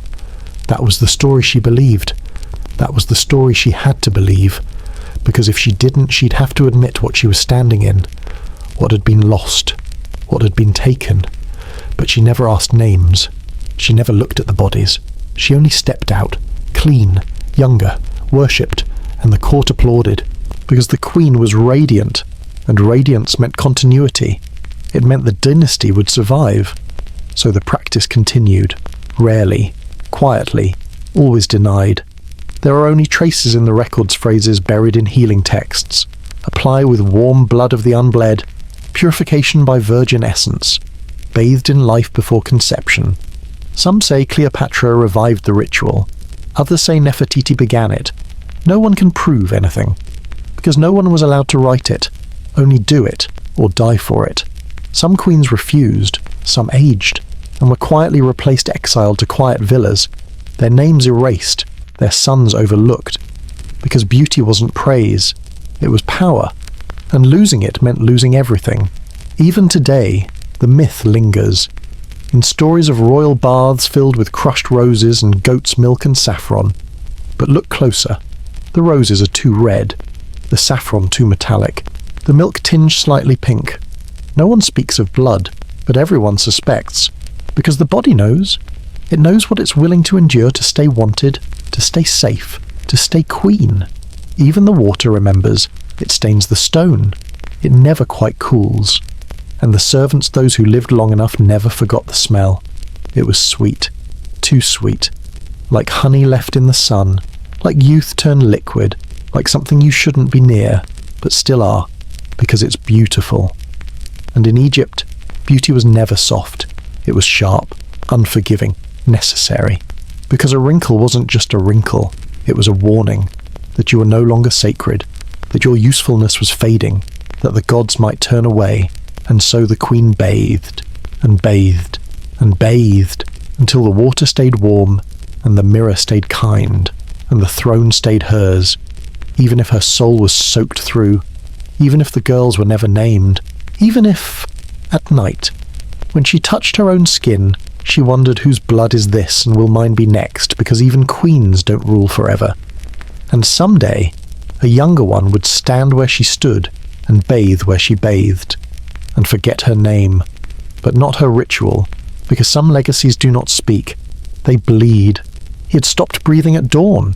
The servants didn't scream. The physicians didn't weep. The scribes didn't move. They had all been waiting, not for death, but for what came after. Because when a pharaoh dies, the body does not belong to itself. It becomes a vessel, a threshold, a moment. And moments must be prepared, quickly, carefully, with heat. The chamber was already warm when the girls were summoned. They were not told why, but they already knew. They had heard the stories whispered through curtain slits and temple corridors. Girls called in the night, told to strip, told to lie down beside a man no longer breathing, a man once called God. They had seen the women afterward if they returned, pale, mute, eyes empty like tombs. No one asked them what happened, because no one wanted to know. Now it was their turn. The chosen concubine of 6 in total were washed in lotus water, perfumed with incense, hair bound loosely in silk so it would fall softly across their shoulders. No robes, no jewels, no sandals. They were not guests, they were offerings. The chamber was quiet, only the sounds of soft breathing and distant prayers. The body of the pharaoh lay beneath white linen, limbs already stiffening, eyes sealed with resin. He had ruled for 30 years. His face had smiled on coins. His voice had commanded armies. But now he was still, and cold. The priests stood on either side like shadows. Their mouths moved with sacred words, but their eyes did not blink. They gave the girls no instructions. They didn't need to. The ritual was older than memory. It was called the warming, because in Egypt, death was not final. It was a pause, and that pause had to be bridged with flesh, with heat, with breath that had not yet left the body. The belief was simple. The soul but could not ascend if the body turned cold too soon. It might become confused, lost, anchored to earth by fear, by shock, by the sudden absence of warmth. So the body had to be comforted, held, reassured, loved, one last time. And who better than those who had loved him in life, or at least pretended to? The girls stepped forward, one by one. They were not crying. That was not allowed. The dead must not be reminded of life's sorrow, only its softness. The first girl lay down beside him, placing her bare chest against his. Her skin flinched, but only once. Then she held still. The next girl lay behind him, her arms encircling his waist, her lips at his ear. She whispered something. No one heard what it was. The others followed. Limbs tangled gently, flesh to flesh, a cocoon of breath and skin, wrapping the god-king in the memory of life. This was not lust. There was no movement, only presence, only the warmth that came from being alive beside someone who no longer was. The priests chanted louder, their voices echoing against the walls like wind in a tomb. The air grew thick, not hot, not cold, just full. The girls were told to breathe slowly, to imagine their breath flowing into him, to picture his soul rising lifted by their lungs, carried by their warmth. They stayed like that for hours, until the stiffness softened, until the blood no longer sank but stilled, until the air above him no longer vibrated, because that was how they would know that the soul had left, that it was ready to travel. Some said it was a lie, that the ritual meant nothing, that the soul departed long before the chamber was sealed. But others knew better, because some bodies did not rest. Some pharaohs, even embalmed, even entombed, rotted too quickly, because no one had warmed them, because no one had been brave enough to lie beside death. And so the kingdom paid. Crops failed, stars misaligned, children died. The dead must be soothed, and that was their role, not as lovers, as guardians of passage. No one spoke to the girls afterward. They were not praised. They were not thanked. They were simply led away. Some never returned, taken to nunneries, secluded gardens, or remote oases where no man would touch them again. Because once you warmed a god's soul, you belonged to the dead. Others stayed, walking palace halls like ghosts, never smiling again, because they had seen something, felt something, a breath that wanted air, a whisper that wanted voice, a presence between heartbeats. One girl claimed she felt him rise, not physically, but in the space beside her, like a warmth that blinked once, then vanished. like someone leaving a room you didn't know they were in. Another said nothing, but every year, on the date of his death, she placed white lilies in the bathhouse, even when no one else remembered, and still, no one asked, because the ritual was never spoken of outside the chamber. It did not exist in scrolls. It was not drawn in tombs, but it happened again and again, pharaoh after pharaoh, death after death, because in Egypt, the soul had to rise, and no one rises cold, and sometimes, the warmest thing in the world is the body you leave behind. They took her name at the gates. No one said it aloud. No one asked her to repeat it. It was recorded on a clay tablet, then forgotten. From that moment on, she was not a daughter, not a girl, not a person. She was a candidate, and her body was her only credential. She'd arrived with 12 others escorted from the provinces, hand-picked by scouts who travelled from village to village looking for symmetry, youth, and silence. She'd been told she was lucky, that she would live in the palace, that she might even be seen by the pharaoh, but no one explained the price, not until the curtain opened. It wasn't a room, it was a hall, long, marble, quiet, lit by polished bronze mirrors and oil lamps hung low to the floor, so every curve of skin cast a shadow. There were no windows, just watchers, 3 women, 1 man, all dressed in white, faces unreadable. They didn't introduce themselves, they didn't smile, they simply gestured, and the girl understood, undress, all of it. She hesitated, only for a second. The girl beside her began to cry. She was taken away immediately. The rest obeyed, robes slipped, jewellery removed, hair untied. Nakedness was not shameful here. It was standard, expected, required. They stood in a line, bare feet on cold stone, arms slightly parted, like statues awaiting carving. The examination began, not with questions, with measurements. First the height, then the hips, then the space between collarbones, then the curve of the thigh when standing with ankles together. Everything was noted, not spoken. The scribes did not speak to them, only about them. 2 finger breadths between the ribs, good for breathing control, teeth even, useful for smiling, pelvis narrow, risky for childbirth, mark as concubine, not wet nurse. It went on, and on and on. No one made eye contact, no one offered comfort, only commands. Open your mouth, turn your head, raise your arms, bend forward, spread. The girls complied, because refusal wasn't an option. This was not seduction. This was assignment. They were not being admired. They were being categorized by hip width, by breast shape, by whether or not their pubic hair had yet darkened. Some were marked a 4 apprentice, meaning they would train in etiquette and beauty for months before possibly seeing court. Some for ritual, meaning they would serve in temple performances, clothed or unclothed, depending on the rite. Some are for harem, meaning immediate placement in the domestic wing of the palace. One was marked S. She didn't know what it meant. Later, she would learn it stood for sacrifice. The final test came last, the virginity test. There was no ceremony, no curtain, just a cold table, a small hook-shaped instrument, and 2 witnesses. It wasn't about purity. It was about classification. Girls whose hymens were intact were more valuable, more likely to be assigned to the pharaoh's direct rotation.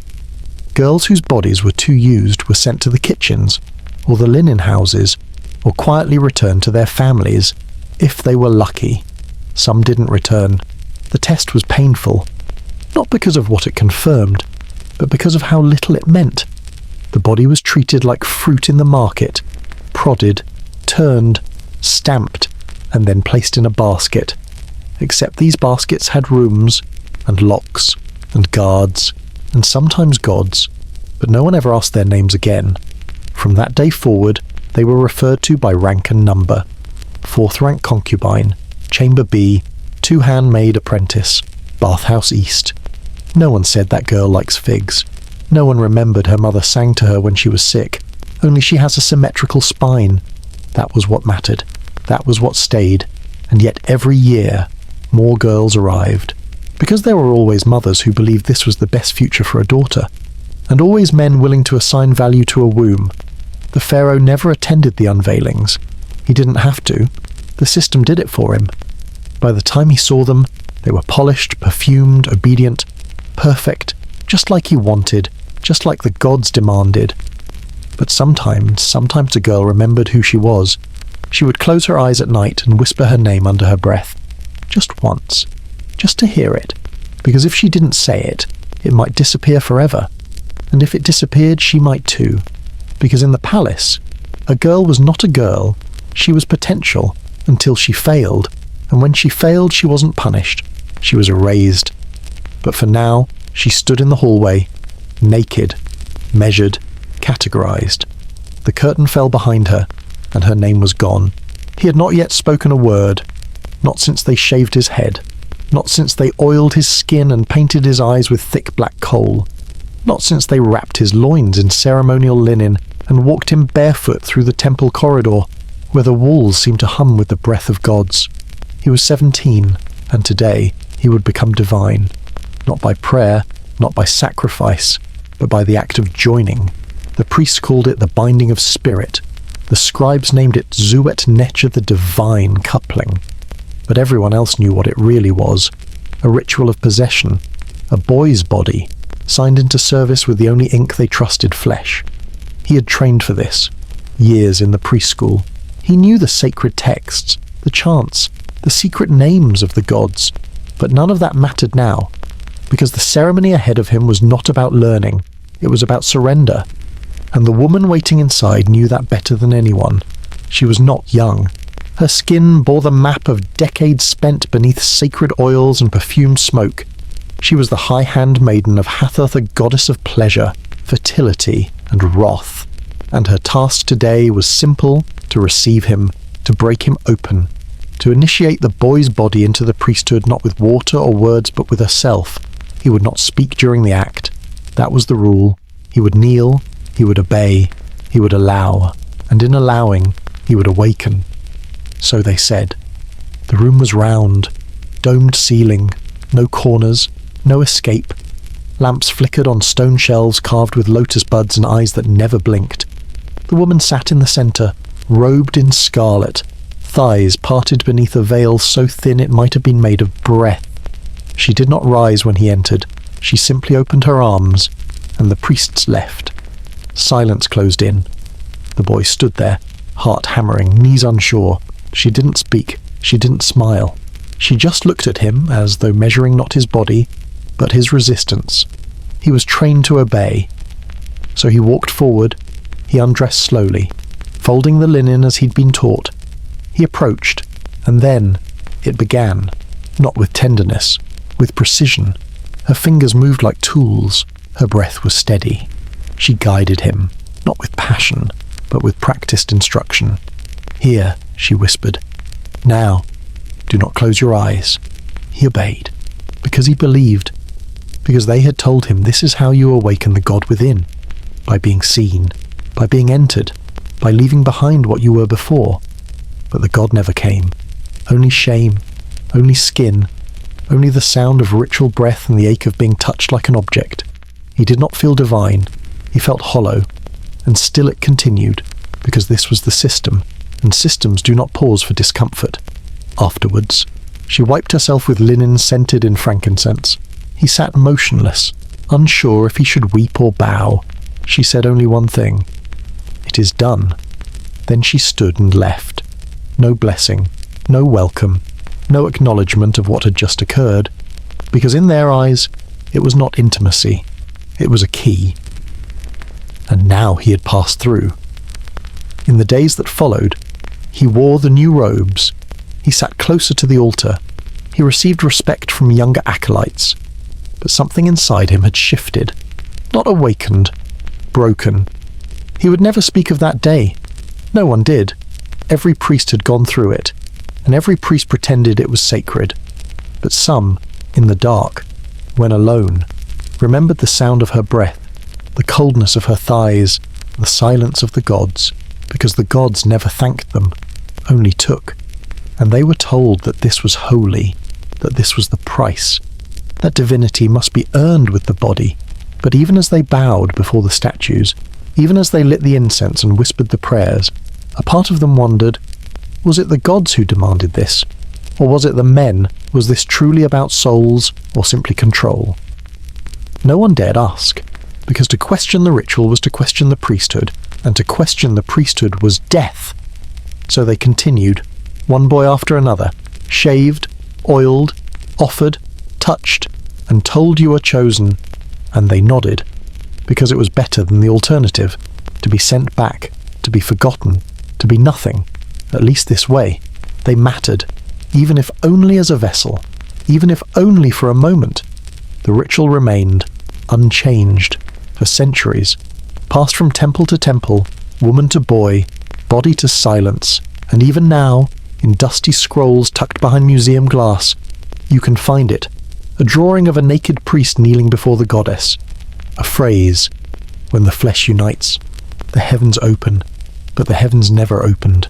Only the mind, split in two, one half obedient, the other half screaming into a silence it was never allowed to break. He sat in silence while they painted his nipples gold, not bronze, not copper, gold, the metal of eternity, the skin of the gods. It was the third hour of preparation. The incense had already been lit. The ceremonial eunuchs had oiled his thighs. His beard, usually braided into symbols of virility, had been shaved. The room was quiet except for the sound of bells in the distance and the soft scrape of pigment over skin. This was not war paint. This was transformation. Because tonight, the pharaoh would not be pharaoh. Tonight, he would become Isis. He would become woman. And through that surrender, he would become God. Not everyone knew about this ritual. It was not painted on tomb walls. It was not sung about in the hymns. It was whispered between priests, between dancers, between those who had watched a king undress not just his robe, but his role. It was called the rite of reversal, or Hekanetja, the binding of masculine and feminine into one divine body. Because in ancient Egypt, kings were not men, they were everything, to rule over both land and flood, wheat and womb. You had to contain both halves, and to contain them, you had to perform them, publicly. The pharaoh stood. The robe was brought forward, a linen dyed crimson and indigo, embroidered with silver feathers. It was a dress, not symbolic, not halfway, a real dress, fit for a goddess. The headdress of Isis was placed on his skull, a sun disk framed by bull's horns, ringed with lapis beads. He was not pretending, he was becoming. By the time the doors opened and the procession began, his feet were bare, his eyes rimmed with kohl, his chest dusted with pearl powder. He didn't walk like a man. He glided, soft, slow, measured. The temple was filled with silence. No chants, no drums, just the sound of the pharaoh's anklets tapping stone. He entered alone, but he would not be alone for long. In the center of the sanctum, a male priest waited nude, kneeling, head lowered in submission. He was the husband for this night, chosen for purity of body and devotion of spirit. His name was never recorded, because this was not about him.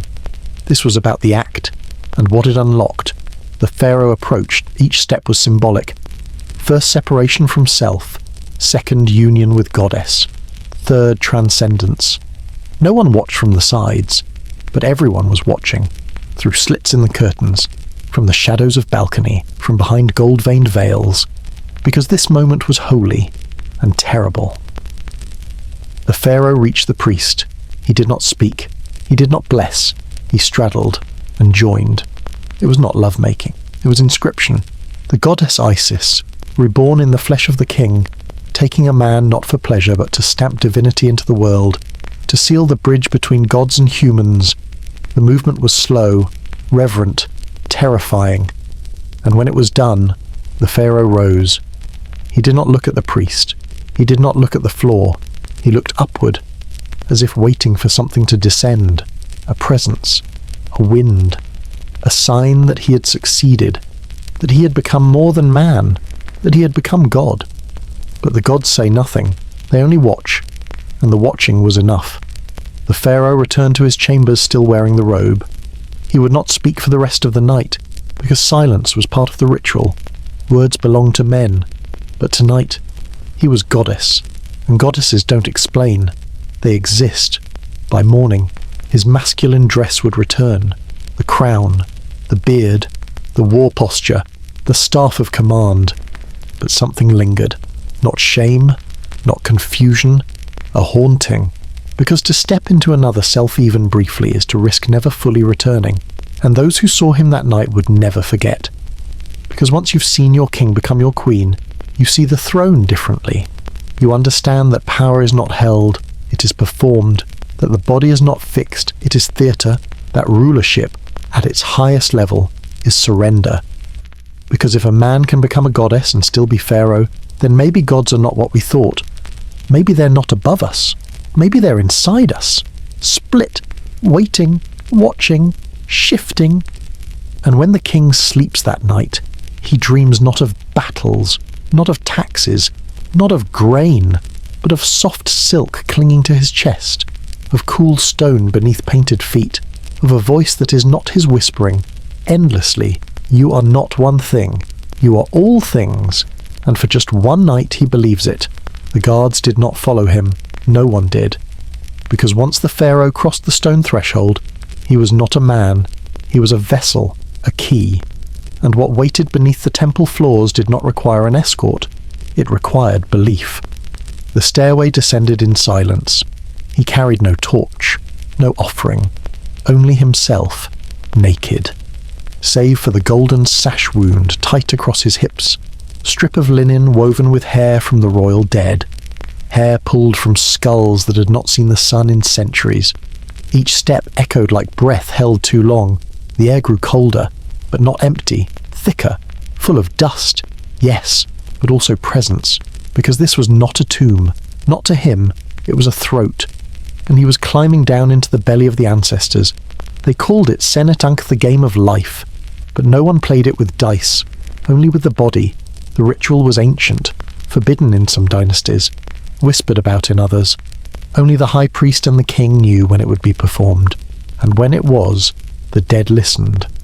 That was the promise, that if the pharaoh entered the tomb alone and offered his own breath, his own body, he could awaken the spirits of those who came before him, not in voice, not in vision, but in sensation, a wind, a heat, a presence pressing down on his spine, and if the gods approved, they would send back the breath. It would fill his mouth, his lungs, his seed, and with it, the knowledge of those who ruled before, but the body had to be open, and the tomb had to witness. He reached the bottom. No hieroglyphs marked this chamber, no names, only a slab of black granite polished to reflect the body that knelt before it. He knelt now, slowly, carefully. The sash was unwound. The cold stone touched his knees, and then the ritual began. It was not a performance. It was not for eyes. It was motion repeated, timed with breath. He rocked forward, pressed his brow to the slab, whispered the names of the dead in order, thus father to grandfather, great-grandfather, then the names of those whose tombs were lost, then the ones erased from history, the forgotten pharaohs, the queens swallowed by sand, the sons buried with no title. "Come into me," he whispered. "Fill me. Remind me." He opened his mouth. He exhaled. He waited. The slab stayed silent, but the room did not. It shifted, ever so slightly. The air thickened, then thinned. A gust without origin passed over his bare shoulders, then warmth, on the neck, on the back, as if someone stood behind him, breathing. He did not turn. You never turn. Not during the descent. He lowered himself further, hips to stone. He reached forward and began the act. It was not arousal. It was alignment. Each thrust was a syllable. Each breath a plea. His body was the sentence. His skin, the scroll. This was how memory was recorded in sweat, in ache, in echo, and then he froze. Because the granite beneath him breathed. Not metaphor, not hallucination. A pulse. A single, deep exhale from the stone itself. And in that moment, he knew he was not alone. He was surrounded. By eyes he could not see. By limbs that no longer existed. By names he had never learned, but which now throbbed behind his ribs. His body stiffened, his hands clenched, and then release, but not like before. This was not pleasure. It was inheritance. A river spilling from spine to tongue, and with it came images. battles never written, secrets never spoken, fears never conquered. He saw his father weeping, he saw his brother strangled, he saw himself, already old, already forgotten. And through it all, he felt the breath, not his, theirs, inside him, changing him. When he collapsed, the tomb did not echo, it sighed. Like a mother exhaling after watching her son return, he lay there, naked, shivering, alive, and no longer alone. He did not speak when he left. The guards did not ask. They could see it in his eyes. He was heavier now, not with sorrow, with memory, with command. He had touched death and come back bearing breath. The next morning, he passed a decree. All names removed from temple walls must be restored, even the disgraced, even the women, especially the forgotten. Because once you descend into the tomb and offer your body to the dead, you learn what matters. And it is not conquest, not gold, not statues. It is the breath, and the ones who gave it to you, even if you never knew their names. He was 12 when the whispers began. They called him Nesujeza, the sacred heir. Too young to rule, too old to be invisible. His father, the pharaoh, had fallen sick during the red moon, a bad omen. The court moved in silence. The priesthood moved faster. Within days, the boy was summoned to the inner sanctum of the temple. Not to learn, to receive. What he would receive no one explained.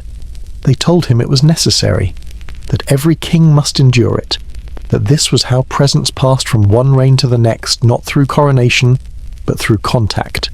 And the only ones who knew how to pass it were the priests. He was bathed first, in silence, scrubbed with myrrh and salt. His arms were shaved, his lips painted. He was dressed in a single white linen strip that hung loosely over one shoulder, barely covering anything, but enough to suggest ritual, not shame. The sun had not yet risen, and he was already trembling.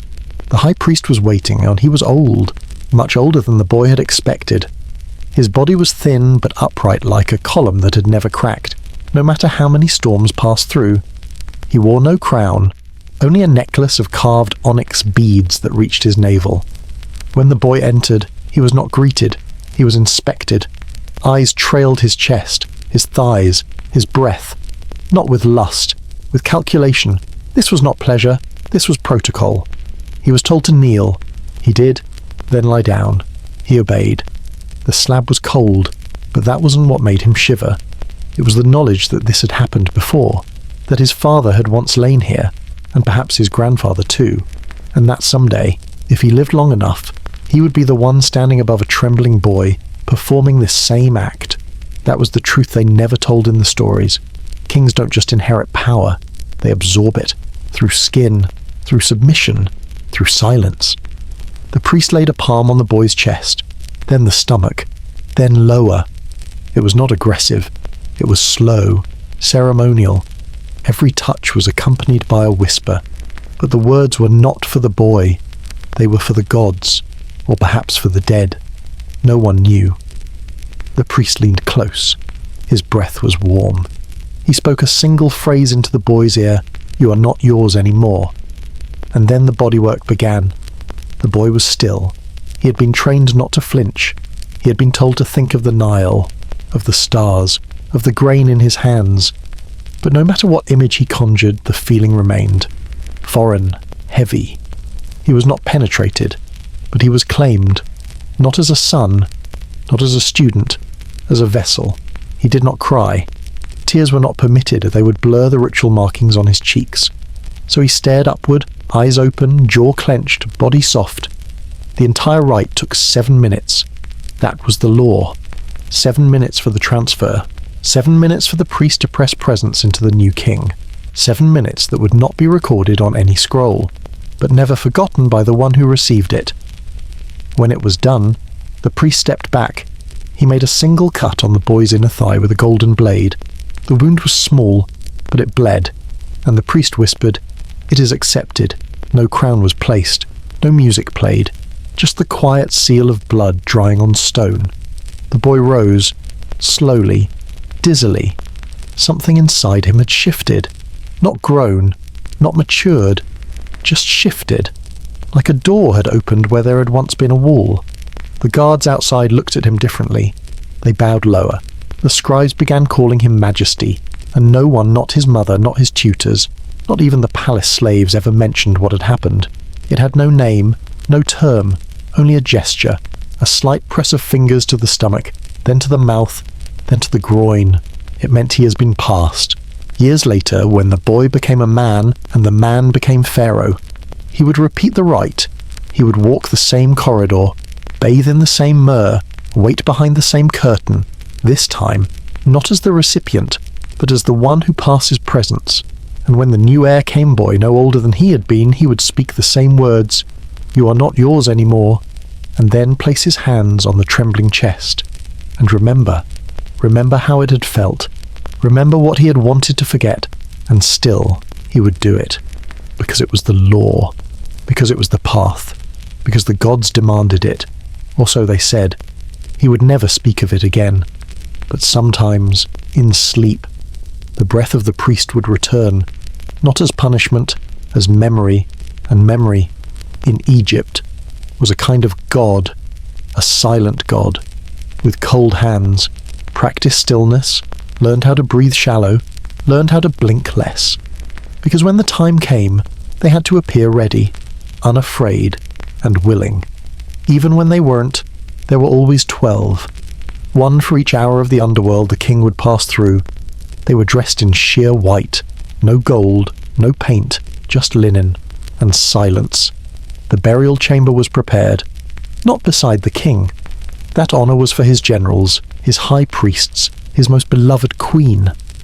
The virgins were placed beneath, a lower crypt, no light, no air, no words carved for them, just a door of black granite, sealed from outside. They walked into it barefoot, one by one. Each handed a lotus flower soaked in resin, each kissed on the forehead by the high priest, each laid on her back on a flat stone slab. The walls around them were painted in stars, not names, because they were not remembered, only used.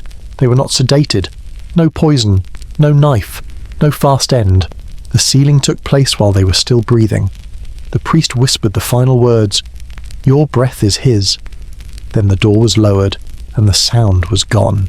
Just like that. The purest girls in the kingdom, given the highest honor the culture could offer, to die quietly beneath a man who had once glanced at them, maybe in passing. The breath ran out in hours, maybe less. The resin in the air was thick.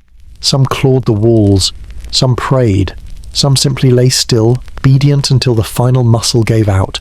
And above them, the king slept in gold, wrapped in layers, eyes painted open, a face of eternal calm. But beneath him 12 girls bloated, bent, blackened, not mummified, just forgotten. Until archaeologists opened a shaft 3,000 years later and found a sealed room with no markings. Just 12 skeletons, all female, all untouched, teeth worn down from clenching, some lying straight, some curled up, as if trying to return to the womb they'd never chosen. There were no crowns, no scarabs, no rings, just one single lotus flower, perfectly preserved, pressed into the ribs of one girl's chest. They closed the shaft again, too complicated to display, too disturbing to explain, because what museum could label this as ritual? What child could walk past that glass without asking why? And the answer is silence. Because some history is not about glory, it's about obedience, and sometimes the most honored are the ones who never spoke at all. Not everyone was allowed to touch, but some were ordered to look. You are not the pharaoh, you're not the concubine, you're not the priest whispering rites into the neck of a virgin. You are 12, your hands are stained with ink, your job is to write, not to flinch. They call you scribe of the second veil, which sounds noble, but all it means is you sit behind the curtain and listen. The stone is cold beneath you, the stylus heavy. The breathing on the other side is slow, rhythmic, like waves against a shore you were never meant to reach. Tonight, they are performing the rite of first spring. You know what that means. The high priest will anoint the king's body with lotus oil. The queen will kneel, and your job is to record it as divine union for renewal of the fields. You're not allowed to call it what it is. You don't look, but you hear, and worse, you imagine. Because imagination is the only thing you're allowed to keep in this place. They say you're lucky. You're being educated in the temple of the sky. One day, you'll write hymns, eulogies, sacred songs of rebirth, but for now you write groans into prayers. You count every movement like a star being named. You're 12, and you've already forgotten your own mother's face. The curtain falls. Someone wipes the floor. You're not told to stop writing. Later, someone brings you flatbread and sweet beer. They don't speak to you. No one ever speaks to the scribes, because you carry everything, and nothing. There is another girl, older than you. They say she was once a dancer. Now she bathes the queen after ritual. She doesn't look the queen in the eye. She scrubs, carefully, reverently, like washing a statue. But her hands tremble when she touches the thighs. She told you once quietly, during a shared meal behind the servants' quarters, that she prays the queen is asleep when she bathes her. Not out of fear, but because the queen sometimes cries, and nothing is more terrifying than a divine body that can cry. She said once, if I had the power to name things, it'd rename the Nile, it'd call it what we do not say. You didn't answer her, because you were the scribe. You were not allowed to name anything. Then there are the eunuchs. They do not speak. Their job is to guard the harem. Their faces are smooth, their eyes unblinking. They were made that way, shaped like statues.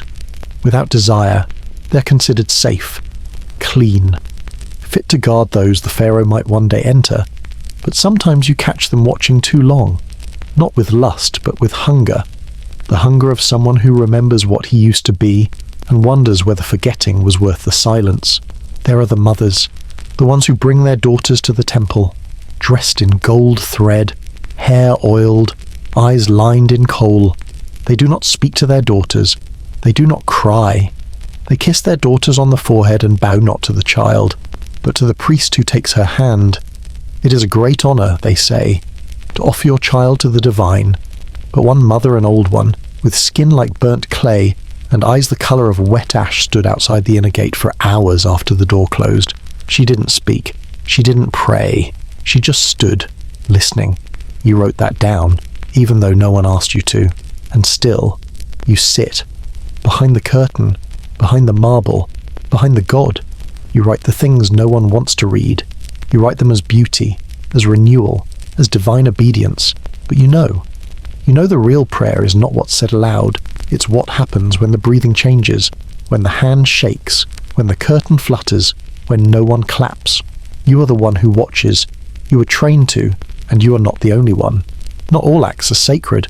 Some are merely repeated, until the silence becomes holy. Some rituals never worked, but the bodies remained. There was a ritual once, called the breath of the god. It was supposed to bring the dead back for one last whisper. Just enough breath to say the name of their killer, or bless a new pharaoh, or ask to be buried deeper. It rarely worked, but they kept doing it. They would select the youngest priest, dress him in white, paint his tongue with crushed lotus and goat's milk, and then send him into the tomb with a single candle. His task was simple. Kiss the lips of the dead. Wait, and listen. If the corpse exhaled, it was called a miracle. If not, the priest was to remain until the candle burned out, breathing the same air as death, listening for silence. Most priests emerged changed. One went blind. Another refused to speak ever again. One slit his own throat before his second ritual, but they kept doing it. Because rituals don't need to succeed, they only need to be repeated. There are corridors beneath the Temple of the Moon. No torches, no doors, only narrow, wet air. They call it the Hall of Failed Bodies. Here lie the women who bled too early, the concubines who screamed too loud, the slaves who broke mid-ceremony. They are not wrapped in gold. They are not blessed. They are not remembered. But they are stored, neatly, respectfully, like tools that didn't work but might again, someday. A priest once told you, the gods don't punish mistakes, only those who draw attention to them. So everyone learns to step over the cracks, to walk around the names no one wants written, to offer incense instead of apology.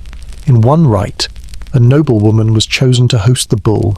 It was meant to bring fertility. She fasted for 7 days. She was bathed in rosewater and oils. But the bull would not move. She wept. The crowd waited, in desperation. They brought fire, drums, chanting. Still, nothing. And in the morning they blamed her. Not the ritual, not the priests. Her. They said her womb had shamed the divine. She was taken away, and the rite was never performed again. But no one ever said it failed, only that the time was not right. Failure was never recorded. But everyone remembered. A dancer whose hip broke mid-offering, a boy who vomited during the river ritual, a queen who bled on the wrong day. Each became a kind of ghost, alive, but unwelcome, visible, but not looked at. You see them sometimes older, slower, sweeping temple floors, or offering prayers no one listens to. They are the bodies that did not rise, the names that did not echo, and still, the ceremonies go on. There is no word in Old Egyptian for consent, only for obedience and alignment. You are not meant to want. You are meant to serve, to offer, to allow the god to act through you. And if your hand shakes, it is called divine trembling. If your lips bleed, it is called sacred overflow. If you die well, there's always another girl, another boy, another body. They say pharaohs were chosen by the gods, but most were chosen by the priests, who then asked the body to confirm. The body always confirmed, eventually. And now you wonder not what they believed, but what they pretended not to believe. Maybe they didn't truly think Osiris walked in the king. Maybe they just needed to believe that someone was in charge, that someone had a reason, that all this, the sweat, the screaming, the silk stained and washed and stained again wasn't for nothing. Because otherwise, it would mean that power was just skin, that history was just a pile of quiet, broken rituals, stacked one atop another, like bricks, like bones.